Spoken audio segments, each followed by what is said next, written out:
Welcome. I'm Harmony Slater, your host of the Finding Harmony podcast. Over the past 20 years, I've taught thousands of yoga teachers and students to explore the intersection between ancient wisdom and modern everyday life, using mind-body practices to heal, awaken, and manifest their dreams from the inside out. This podcast is a sanctuary for those feeling overwhelmed by life's challenges. Are you ready to jump in and discover how these challenges aren't actually in the way, but are the way to finding harmony? Let's invite the magic back in. Hello and welcome. I'm so happy you're here because today I'm sitting down with just a beautiful human being, Nicole McDonough, and we are going to dive into all things about the Enneagram. I mean, obviously the Enneagram is a huge system and it's a dynamic typing system. And we are going to get vulnerable and share some of our own inner wounding and our types, and also talk about you and maybe what your type might be. So if you're curious, you are in the right place. When I first learned about the Enneagram, it was probably back in 2014 or 15. I was sitting in Mysore with a couple of other teachers who are now certified and chatting about what our Enneagram types were, probably also trying to guess other people's Enneagram types, which you're not really supposed to do because only you can type yourself. You know yourself best and you know what your patterns are or what your deepest fears are. And so the best way to find out what your type is to maybe take a free quiz, which we'll link in the show notes, or get a book or just start to read about the types. You can find them on the Enneagram Institute and you'll probably know. You might not like that type. You might be like, I don't want to be a type 9 or a type 2, or you might have some resistance against it if it hits too close to home. Sometimes people start crying. They feel really seen. It can be really, really powerful. And as many of you know, I use the Enneagram and we talk about it a lot when I'm doing my in-person retreats. And all the students find it really fascinating. And it does highlight some of the patterns that come up even in your own practice of yoga. I use it with my coaching clients too. We look at what the deeper patterns or insights are from understanding a bit more about your childhood wounding or your fears or what makes you feel safe and secure or gives you a sense of control or ease in your life. And it's really, really helpful for gaining more awareness and insight about what's driving you unconsciously. So I hope that you love this episode and I hope it inspires you to dig deeper and learn more about yourself and really use this tool. It's a spiritual personality typing tool. Use it to its fullest if you're feeling called to dig in a little deeper. So without further ado, let's jump in. This is really juicy and really fun. Hi, welcome to the Finding Harmony podcast. I'm your host, Harmony, and I cannot wait to have this conversation today because I am here with Nicole McDonough, who is an executive coach and a coach that I've worked with and known for, I don't know, I guess we're going on maybe 4 years now. Yeah. It was a while back. A good 4 years. Thanks for having me. Oh, it's such a pleasure to have you. And one of the things that spurred me on to invite you on is I was teaching at my retreat in Turkey this summer, and I've been integrating more Enneagram work in my retreats and in my coaching and just in sort of my general outlook of life and teaching yoga and things. And not one, but a whole group, they were all together and they're like, get an Enneagram expert on your podcast. Fantastic. Yeah. And I thought, okay, well, I will get the woman who I had heard about the Enneagram and had read the profiles and looked into it back in, I don't know, 2015 or 2016. So I'd been familiar with it as a personality typing system Mm. and kind of like a little bit more spiritually directed. But you were my guide in doing a deep dive into all things Enneagram and the Enneagram work and integrating it into my coaching business. So you were instrumental in that. And I thought, who better to have on? Wonderful. I know it's so powerful to see as these little seeds are planted, you can kind of go on and forget about it. But then people come back and say, this thing I learned or this thing we worked on together is now something I've built on or I'm sharing and teaching on. Yeah. It's really humbling. Yeah. Yeah. It's really, really cool. So I know you're not doing so much Enneagram work right now. You're more working in businesses with teams and nervous system regulation, which is something that seems has been my entire life, working in mindfulness and yoga. So let's like blend the two together. Absolutely. And yeah, I mean, the Enneagram always plays a huge role at the kind Yeah. of the heart of what I do. But I also just, I want to be accessible and approachable to people, whether they're interested in the Enneagram or not. So it's not something I necessarily lead with. It's maybe something I introduce down the road once we've built trust and are looking for the right tool to get the clarity that we need. Yeah, it's so interesting. I mean, let's talk a little bit about what the Enneagram is for those people who are just like, what the heck is Mhm. this Enneagram thing that it sounds like a insignia or something. I always Yeah. think. And there's so much bad information out there about it. I mean, you can really get led astray quite quickly. So I actually one of my most popular workshops I did was called Why the Enneagram's Done More Damage Than Good. And people were like, and they loved it. And I got great attendance because we were able to talk about, sometimes people can take a little bit of information and create a stereotype and it's not really helpful, Yeah. quite damaging. So the Enneagram, the simplest way I like to put it is that it's a map Mhm. with 9 different starting places. So the opposite, the antithesis of the one size fits all, it's a map for personal development, a way to unlearn kind of survival mechanisms from childhood. But it's not we all start in the same place and we all end in the same place based on the survival skills you've collected along the way, usually in the first 10 or so years of life. You're going to have at one of the 9 different starting points and on the map. And so it's a it's a really clear and powerful way to outline as your personality type what is freedom and personal growth look like for you. And that's going to be really different than what it looks like for some one of the other personality types.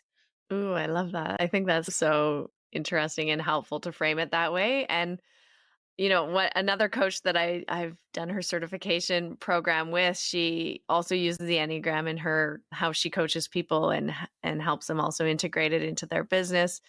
And she describes it also as the Enneagram shows us who we're not. Mhm. And I think that that's also pointing to what you're saying is that when we're children, we develop strategies that work for us to get the love we need, Mhm. or to feel successful, or to find freedom, or to achieve, or to feel seen or heard, or whatever those things are that we need as children and we also need as adults. And we kind of get stuck in using those same strategies or like into that pattern that we've developed. Mhm. And I think at some point it kind of stops working for us. And that's usually around the point, I think, when the Enneagram becomes kind of interesting. Right, it's kind of, wait a second, what got me here won't get me forward because Yeah. it's really they are skills and they're skills that helped us survive. And when we're young, what we need to survive is love and attention and security and affirmation and people to build our confidence. So they served a really important role. Mhm. Um, but I always like to say, because I've had some people very close to me, family members and things, when I first got into the Enneagram, they were like, I don't really like that kind of stuff that puts you in a box. And I got that all the time in the beginning. And I thought, you know what? You're already in a box. And the Enneagram is going to show you how to get out of it because that's when we start to kind of push up against those walls of these ways of being with myself and being in relationship and making decisions. Like they're not working anymore. I feel stuck. I'm getting irritated with myself. I'm not happy, whatever it may be. So that's sort of my response to the I don't want to be put in a box Yeah. angle is you're kind of already in one and let's kind of open this up and figure out how to get out of it. Yeah, totally. And I think that it kind of guides you into doing some of that deeper introspective work and really almost looking at your shadow side, really, right? It's usually the stuff that we don't want to admit to ourselves or don't want to look at about ourselves that it kind of points us to, like, oh, like what is the underlying unconscious belief that's leading to this course of action that you keep finding yourself doing, right? And that's really interesting if you're of the type or of the maybe it's not a type, but of the stage in life where you're ready to change or shift something big in your life. And it takes a lot of courage. I mean, most people don't want to do that work and there's no judgment. Everybody does their own work in their own time. But when people are trying to figure out their type and they meet with me or we kind of debrief and we get their test results and I ask them some questions and we dive into it together, I'll often send them off until we meet again, reading up on your type and pay attention to the things that really resonate with you, but also pay attention to the things that bother you. That you're Mm. like, no, no, no. Like it hits a little too close to home. Yeah. Because usually if it wasn't true, it wouldn't bother us. Yeah. Yeah. There's something there to there's some arrow to follow there, and there's no rush, but it can be really freeing to look at all of it with just a lot of self-compassion. Yeah, I love that. And I think it also helps us be a little more compassionate to other people too when we all of a sudden have this awareness that what is our sort of way of being in the world or seeing the world or what's driving us actually isn't the same thing that's driving other people, and it doesn't need to be. We can have more compassion around what is driving them and also more compassion with ourselves. Is like, oh, you know, this actually doesn't need to be your main thing. You could open up and have other goals or other ways of being in the world. Yeah, it really depersonalizes that conflict. A lot of the work I Yeah. do currently with couples, business partners, executive teams is around communication, relationships, and conflict resolution. And Mhm. once you're hot in a conflict and you introduce the Enneagram, it allows you to observe yourself in the conflict instead of just be in the first person and be mad and they're not hearing me and whatever it may be. But you're kind of zooming into more of a narrator's view and seeing, Mhm. oh, I'm playing this role because these are my motivations.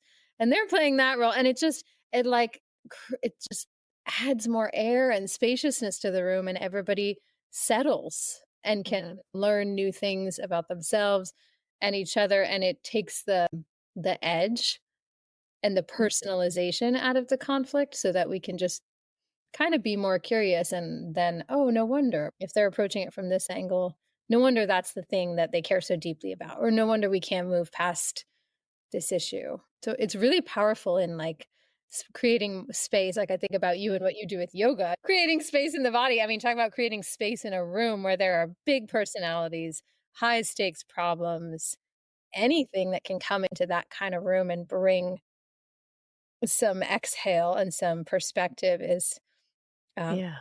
a game changer, and that's a lot where I use the Enneagram. Yeah. Oh, I love that's really, yeah, it's really helpful. And I can imagine it's really, really helpful with teams in understanding like what's important to different people in the room.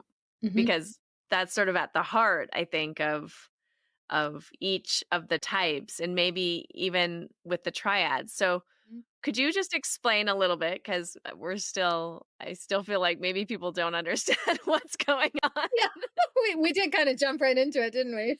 But I mean, the other reason why I like the Enneagram is because it's not based on your horoscope or your time of birth or your date of birth. And it's also not based on necessarily a quiz. And often I think a lot of Enneagram experts would say don't even really take the quiz, or the quiz is just a starting point, Mhm. but it's really how you feel and what you identify with. So you're actually identifying yourself Mhm, in the nine types, right? mhm.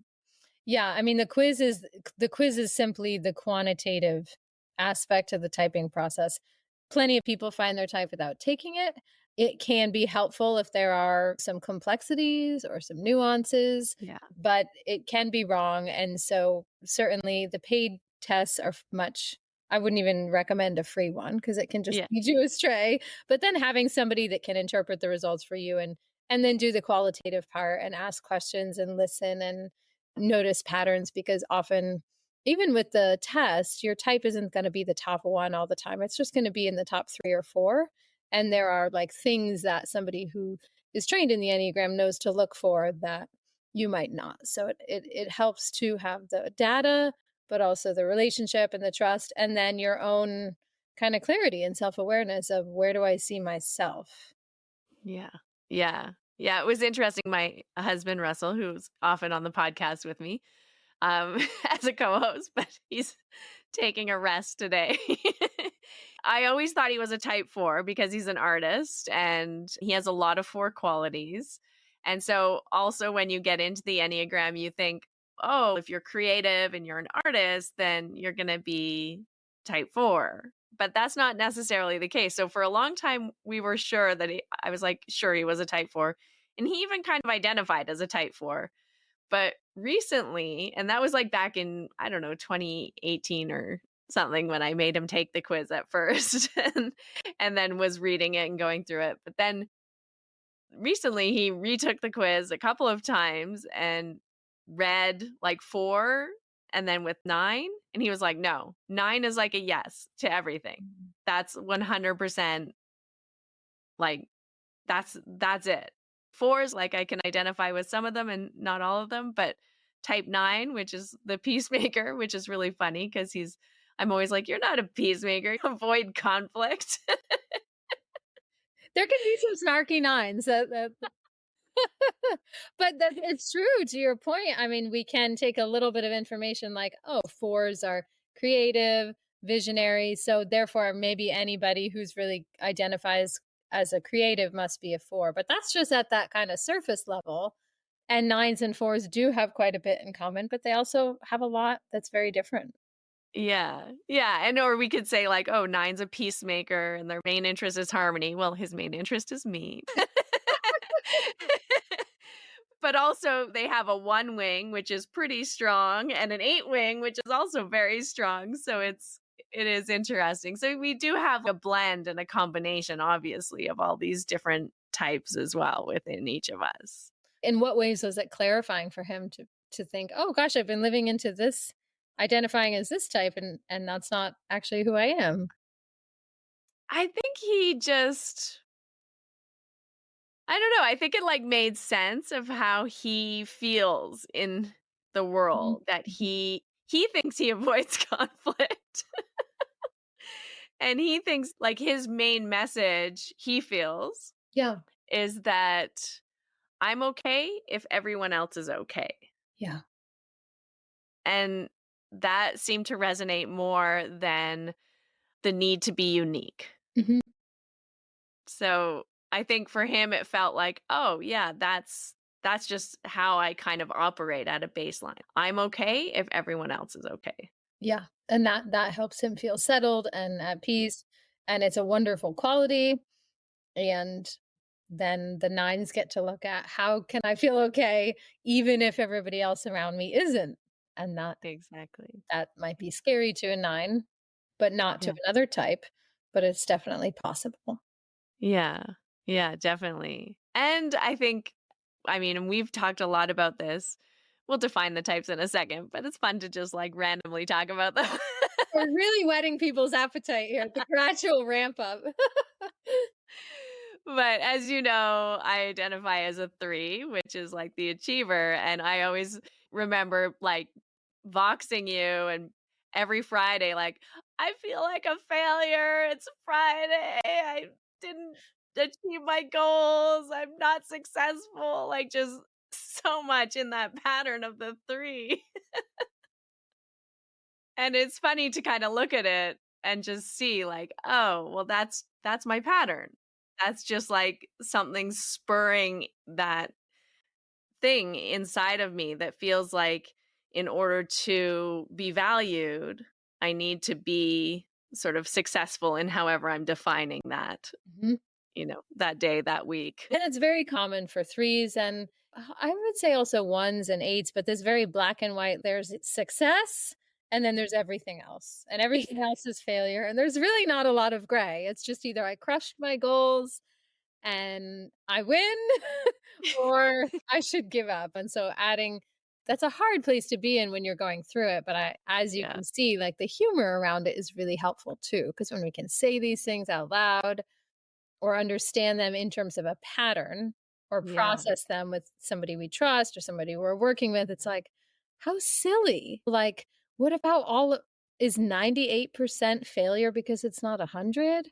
Or, where's the winding road and the curiosity in terms of the journey and the goals as opposed to success or failure? It's just so binary. Yeah, and even just understanding like that's a tendency to set your goals so high that you're probably not going to achieve them anyway. So like, creating some systems or some structures to help support your like little self who really wants to be successful and be seen as successful, to have good, better, best goals or some kind of support system, recognizing that this is a tendency, right? That this is your habit to maybe make your goals so big that they become like you're bound to fail, and Mhm. then redefining what success is or what good enough is, and then also looking at how you have worth even beyond that, right? Even if you are failing, your value isn't determined by that, and recognizing that that's sort of the key core wounding is that inner needing to be good enough. Mhm. Yeah, needing to be blank enough, Yeah, right? exactly. Depending on the type and really Yeah, feeling like that my value or my safety comes from whatever's in that blank. And so that's kind of like to bring it full circle to the box. yeah, That's kind of those are some of the edges of the box we were talking about that we're already in is we tell ourselves I have to be successful enough, unique enough, powerful enough, knowledgeable enough, whatever it may be, interesting, competent, it doesn't matter, but learning that that's not our value and our safety is incredibly freeing, but it's hard to do. It's the work of a lifetime. It's one yeah. realization at a time. Yeah, and it's funny too because I think when you're so in that pattern or in that type, I remember a friend of mine's a 4, and we were having a conversation, and she was saying like everybody wants to be seen as unique. And I'm like, actually no. that's that's not a thing. Some people are fine just the way they are. Just blending in.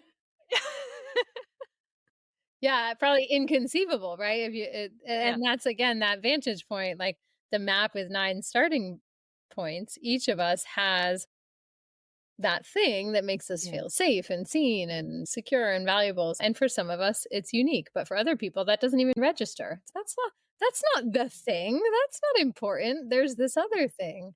Yeah, that's so interesting. Well, I'm a 4, and I used to think I grew up, I studied musical theater and singing, and I've been a performer my whole life. And when I was little, I wanted to be on Broadway. And I used to think that people who chose other career paths Mm. um, just didn't make it. Like they auditioned and they didn't get in. So they're like, oh, okay, I'll be a doctor instead because I didn't get the lead role. Yeah. And that, at 8 or 10 or 12, that was my worldview. It's like, well, everybody wants to be on Broadway. That's the pinnacle of Yeah.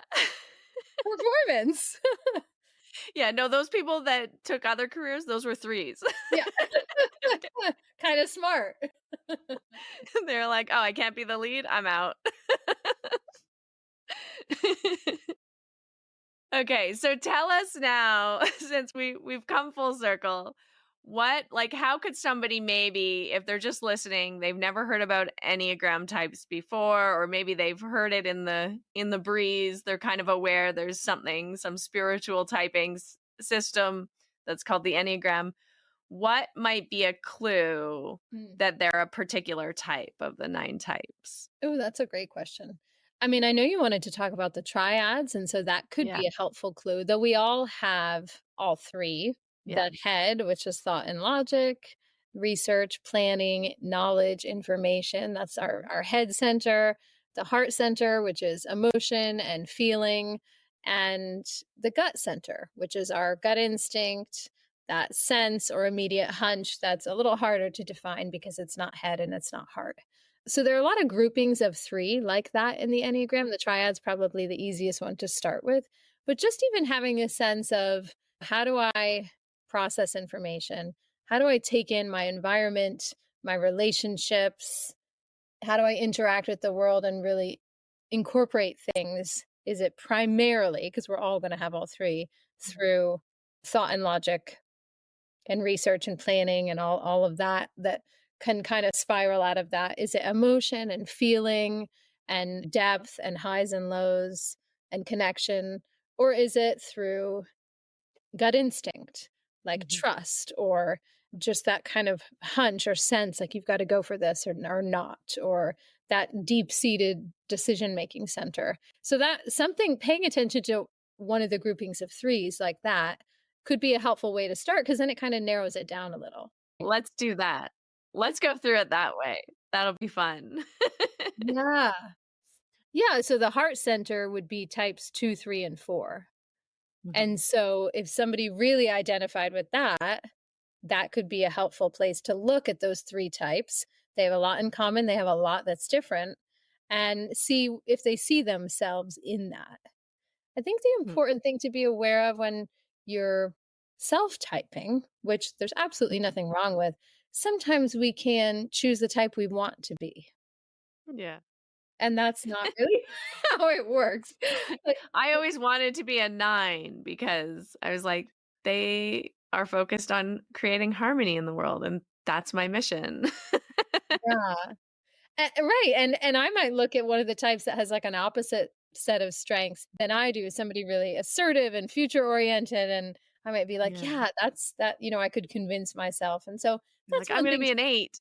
yeah, go get them, take action. One thing to be mindful of in the self-typing is we really wanna be honest with ourselves because there is no better or worse type, Yeah. and that is a really helpful starting place. Yeah. Yeah, I think that's really important to keep in mind. We always like to categorize things as good or bad, or this one's better, that one's less good, but they all are equal. They Mhm. all have strengths and they all have weaknesses, and they're just, as you say, like a different color in a way. Mm. Yeah. Yeah, so if we were to go through the other triads, if somebody really Mhm. identified with the head triad, really grasping onto thought and logic, research, planning, knowledge, that gives them a sense of security. That Mhm. would be either a type 5, 6, or 7. So if somebody didn't identify with that, that would kind of remove those. But if they did, they could read up on those 3 types. They are very different, but they do all have that head center as their predominant intelligence center. And they all have that in common. And to kind of start from there. Mhm. Yeah. And then what about the 8s, 9s, and 1s? Yes, the eights, nines, and ones are very different from each other, but they all share the gut center, the gut instinct, or the body center where your decisions, they're not even really passing by head or heart. It's just that deep down knowing. That's like, It feels like a very action-oriented group. mhm.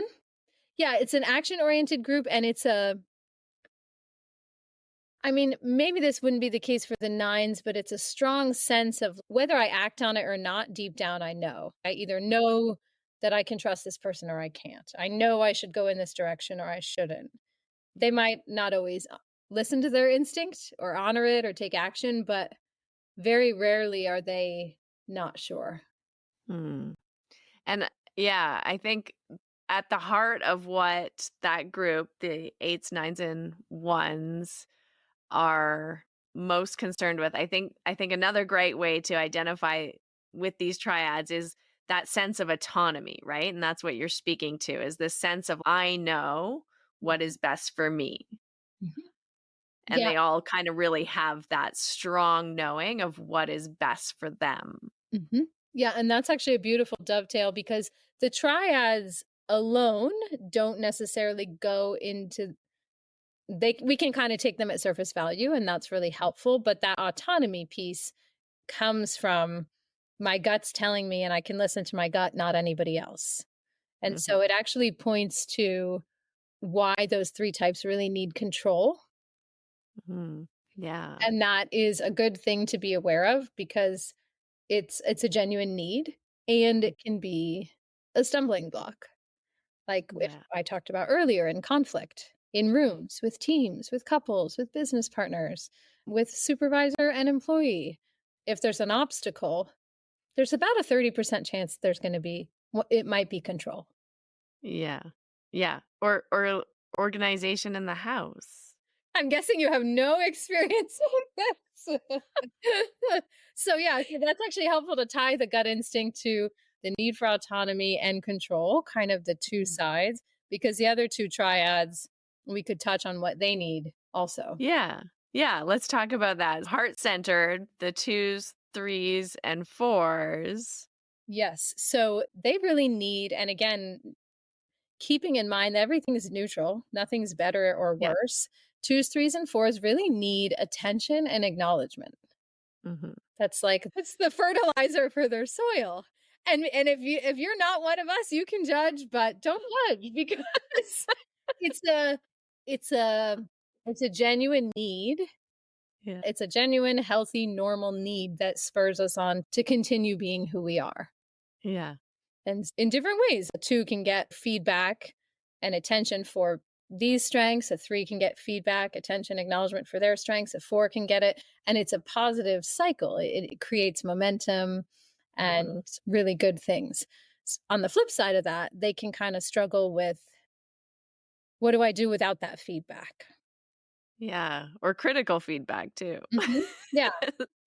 Yeah. Critical feedback or no feedback is Yes. like can be the hardest because then what do you think? Then you don't know what people thought. And so that would fall in the category of if the eights, nines, and ones stumble up against control issues, the twos, threes, and fours can stumble up against ego issues of like, how do I value myself Mhm. in the absence of feedback or with negative feedback or without Mhm. the acknowledgement? Like, where is that creating a stumbling block for me? Yeah. Yeah, that knowledge acknowledgement or affirmation or yeah. Yeah. We're both feeling a little called out at the moment. People can see our faces. Okay, so moving on. Let's just move right on. That was enough of a pregnant pause, right?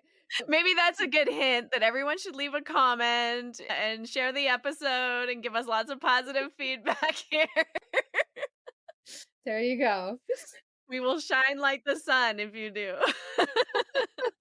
We'll keep going. Five, sixes, and sevens. So they're in that head triad.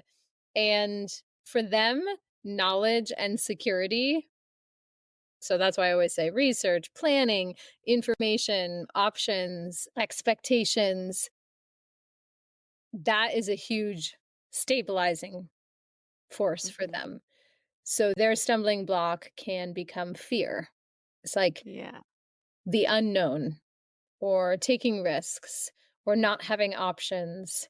All of those things can be very threatening and just create some real obstacles internally for five, sixes, and sevens because that's where they get their sense of safety and security is from information and options and knowledge. And so the opposite of that, they can deal with a lot of fear, a lot of it's all up to me, a lot of anxiety, kind of if I don't do it, no one else will.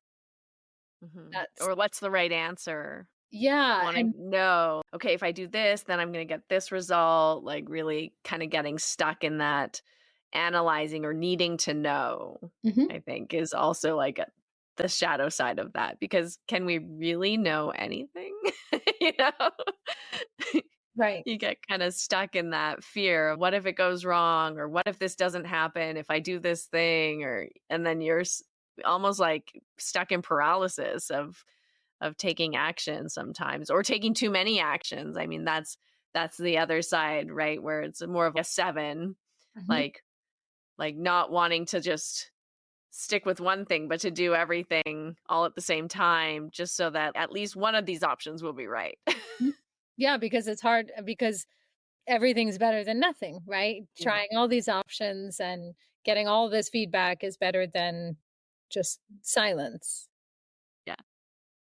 Yeah. Yeah, so it's Then I'll really know the right answer. If I try everything, I'll know. yeah, and it's really kind of in the opposite. So if we were putting ourselves on the hot seat, we say in the absence of feedback, what do Mhm. we do? Why is it uncomfortable? Or what do we do with that discomfort? It's the same for 5, 6s, and 7s. In the absence of certainty, Mm, who do they want to be? yeah. Yeah. Whereas, like, I'm fine with uncertainty. It doesn't Yeah, me bother me too. at all. It's not my issue. Me too. That's how I said that too. That was one of the ways also with Russell. I love talking about him when he's not here. That he the difference between the 4 and the 9, because he also really loves affirmation. That's one of a love language for him. But I was like, what's more important to you, having feedback from people or having control over what you're doing? And he was like, control. 100% control. I was Good like, for oh, you. okay. That really zoomed in on the heart of the issue. Yeah.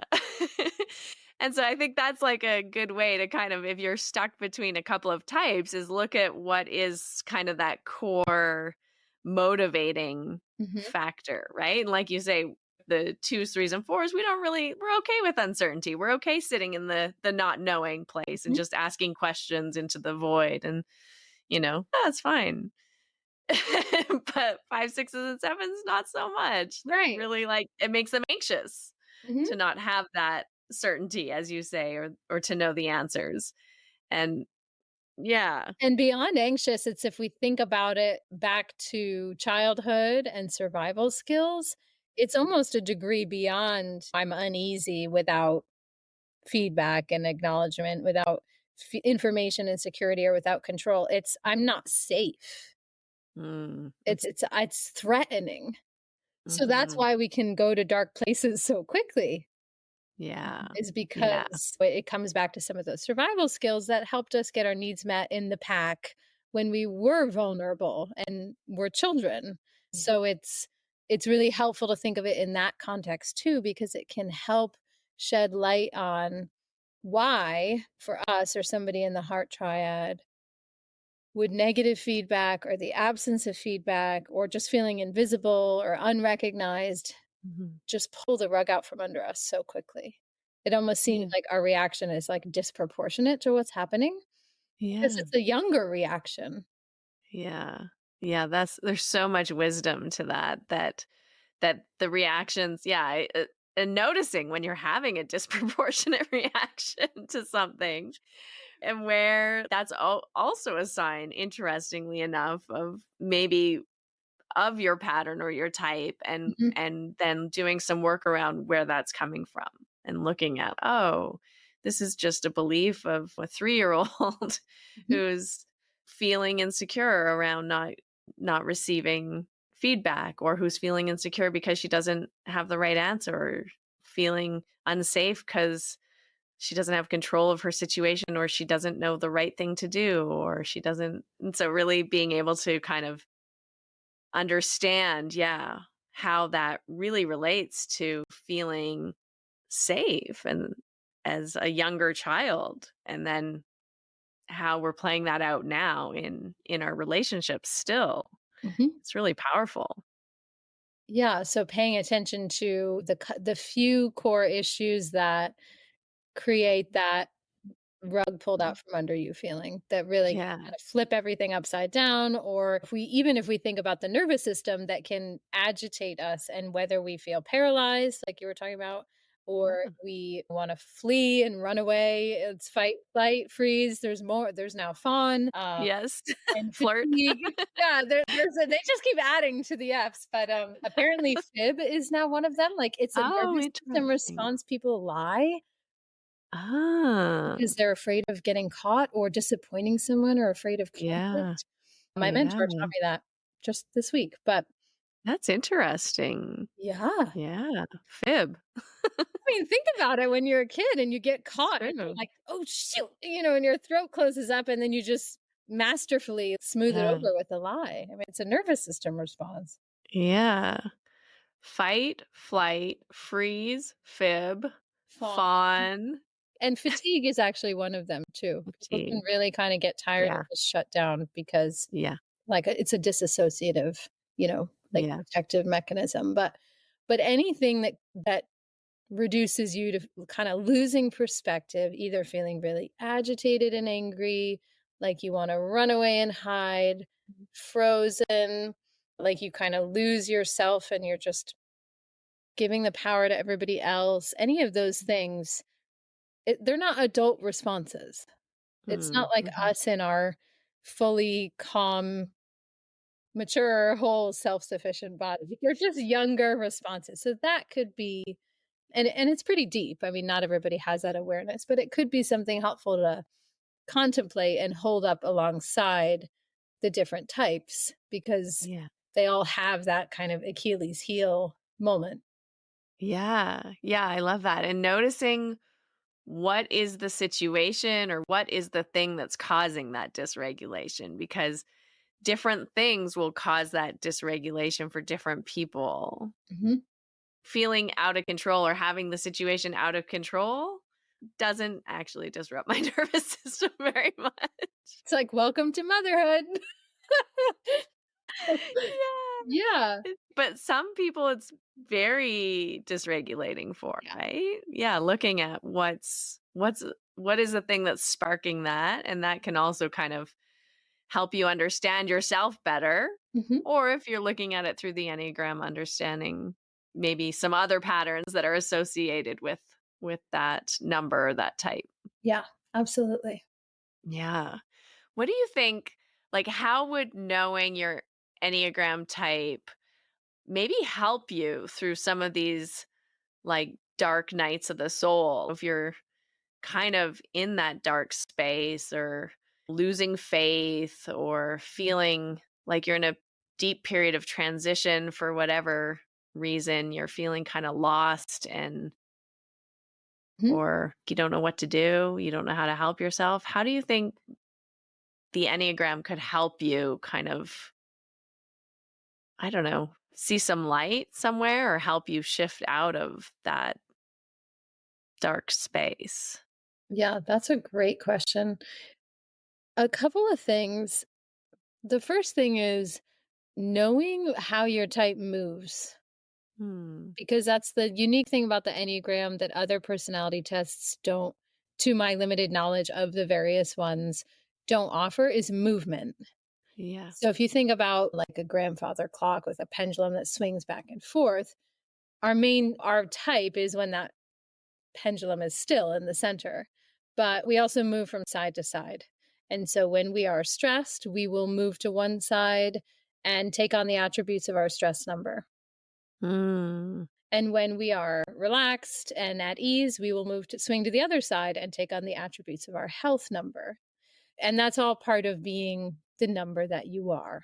You don't choose Yeah. your stress or health number, like a 3 or Yeah. a 4, whatever the number is, it has its pendulum. So just even being mindful of that in terms of patterns, Mhm. if you know pattern wise, say you're a 7 and well, all sevens, when they're stressed, swing over to this type. And I don't want to confuse people by saying what they are because you can kind of just go and learn about your own type. But Yeah.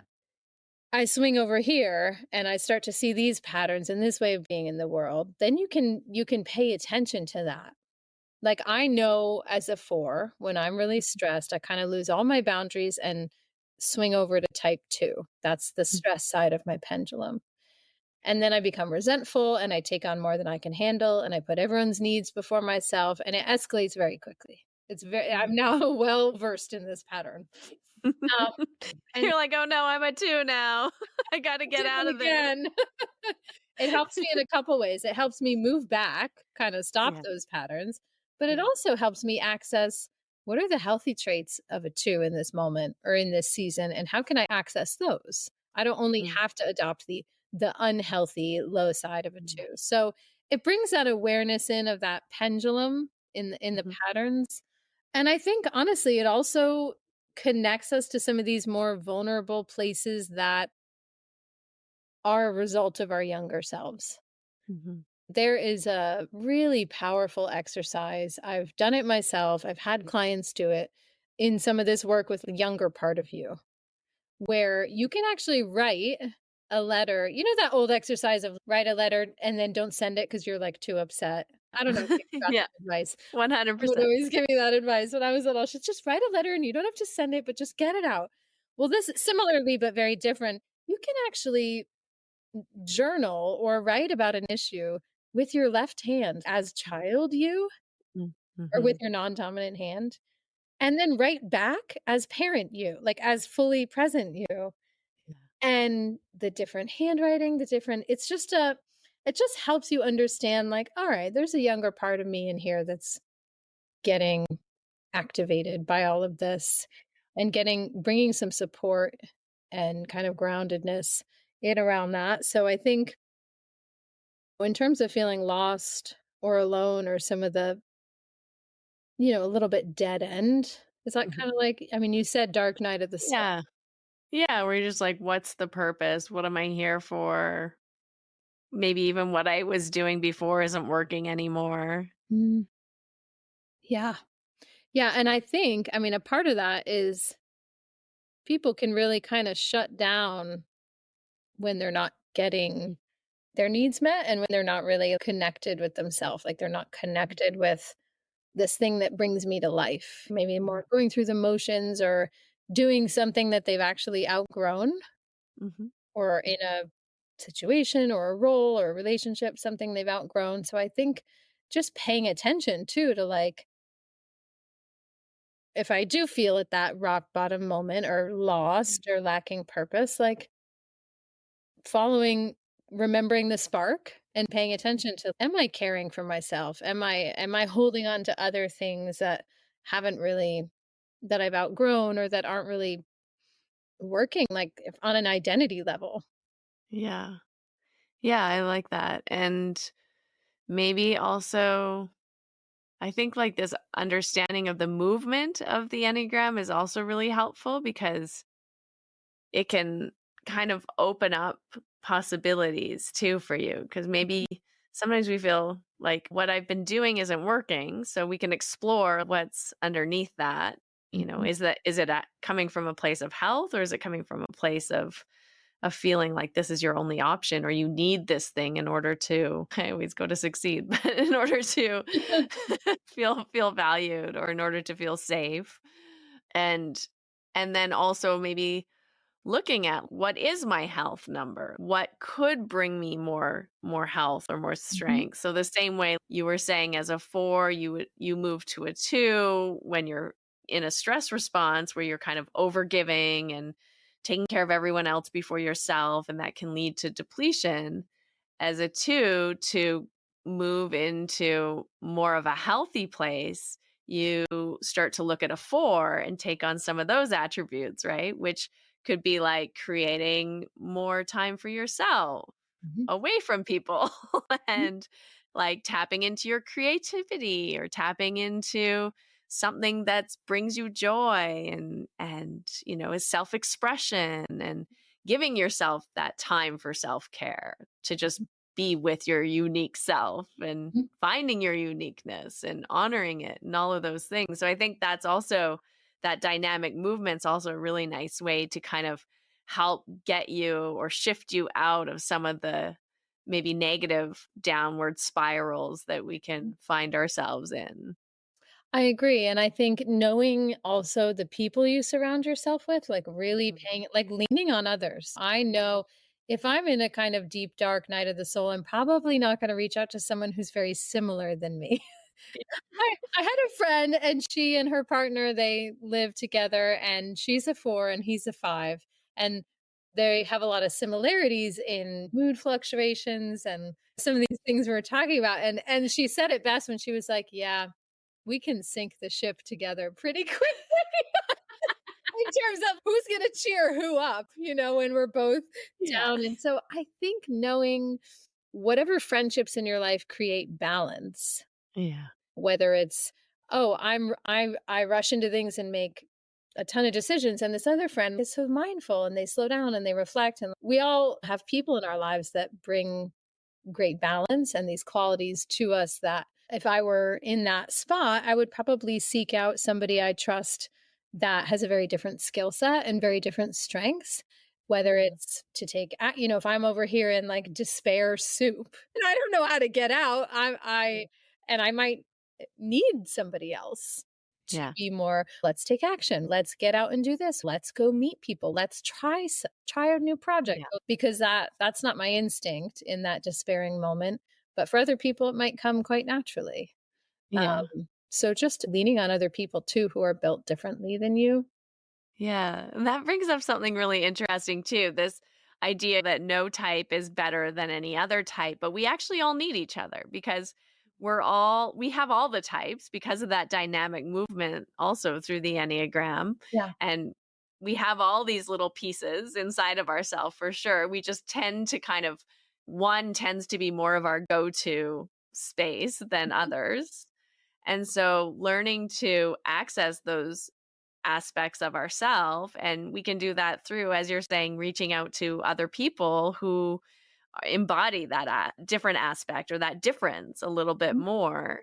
And I think that's really beautiful too, because it really opens up this kind of personality typing system, which can seem kind of like putting you in a box and seem kind of like very self-focused and egotic, or you can get kind of obsessed with your own problems and type and things, but it actually shows us how we're all interrelated and interdependent and codependent, Mhm. and needing, I mean, codependent in a good way, not a, not Yeah. a bad way. Yeah.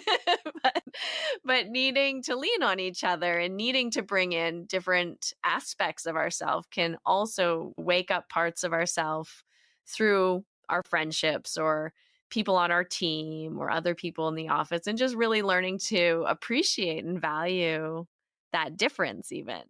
Yeah, and to lean on it when you need it, because Mhm. it's certainly available to us, but we can forget Yeah.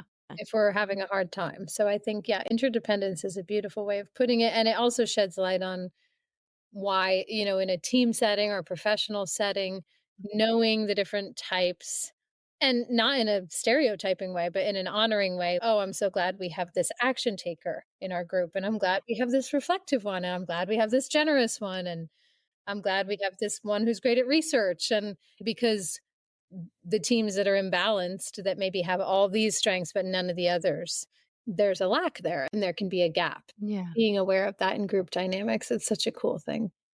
Yeah. And I think that's also interesting too, because as maybe yoga practitioners or spiritual seekers, we're seeking out maybe teachers or mentors or coaches. And there can be something helpful about working with someone who shares a lot of similarities to you or a lot of similar patterns, but there can also be something kind of detrimental to that too. Mhm. And it might be wise to seek out someone who's a little bit different or has different strengths than you or different ways of being in the world, which might help to add some dimension to your own understanding, even it seems. Ooh, I like the word dimension even more than balance, because Yeah. it's true. I mean, if I'm only with people who are like me in my strengths and weaknesses, I'm not really getting that dimension. And I find Enneagram sevens are quite opposite of my type. I mean, we share a lot, but I have a lot of really powerful special sevens in my life. And I like channel their energy when I'm like down and out. I'm like, okay, what would this one do? What would that one do? Because it's such a bright, resilient, forward facing approach, and it gives me dimension when I'm just like Yeah. really in my low zone. It gives me a push or a reminder of my own personal power. That Yeah, so it's just a great reminder of understanding yourself, understanding the people that you spend time with, that really bring out a side of you that you like. Yeah, that doesn't necessarily come out naturally Yeah. on its own. And and leaning on that. Yeah, beautiful. Beautiful. Well, I think that this is such a I mean, we could talk forever about the Enneagram because there's future oriented, past oriented, present oriented. There's action, non-action, withdrawing, moving forward, all the different things, but we don't want to confuse everyone. Yeah, hopefully it would just whet people's appetite, and then if they wanna explore more for themselves or their relationships, they can. Yeah. Yeah, 100%. I'm so happy that you came on to have this conversation. I know, as I mentioned, it's something that our people who listen to the podcast have been asking me for a while now. And it was just such a pleasure to reconnect with you. Tell everyone where they can find you if they're interested in working with you or learning more about what you're up to these days. Yeah. So if you go to myleadershipsuperpowers.com, it's a pretty easy one to remember, but that's a great way. You get my free Enneagram leadership guide. It gets you on my email list so that I don't email often. And when I do, it's interesting and eye opening, but you can stay in contact that way.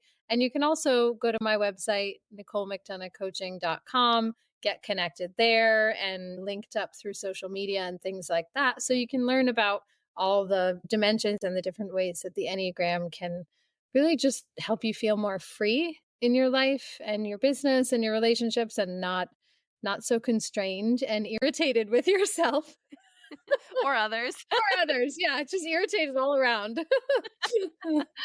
I love it. Thank you so much. And we will throw all of those links in the show notes too, so everyone can find them. You're welcome. Yeah, it was a pleasure to have you. Thanks, Harmony. That was just so amazing. What a fun conversation. I learned so much, and I hope you did too. If you would love to go deeper and take your practice off your yoga mat and into your life, into the world, starting to learn more about pranayama, developing a regular practice, chanting, tuning into the vibrations and the Sanskrit mantras, as well as looking at some of the more esoteric philosophical concepts, come on in to my Inner Circle mentorship. This is a private community that's online. I offer weekly Mysore classes in addition to these monthly workshops and special programs. And you can find out all the information when you join the Finding Harmony community. Head on over to community-harmonyslater.com. Join the community and come on into my Inner Circle mentorship. I would love for you to be a part of this beautiful space and start growing into the full richness of this yoga practice together with me. That's it. We've concluded another episode of the Finding Harmony podcast. I just want to thank you so much for doing the work that changes the world, starting with yourself. It truly does make a huge difference. Please make sure you have your automatic downloads turned on wherever you listen so you don't miss any of the upcoming episodes. I have so much more magic I can't wait to share with you. Lastly, if you're on Instagram, I love connecting and hearing from you. So come on over and say hello at Finding Harmony Podcast. And you can also come say hello to me personally at Harmony Slater Official. Thank you again for being here. I cannot wait to share more with you in our next episode.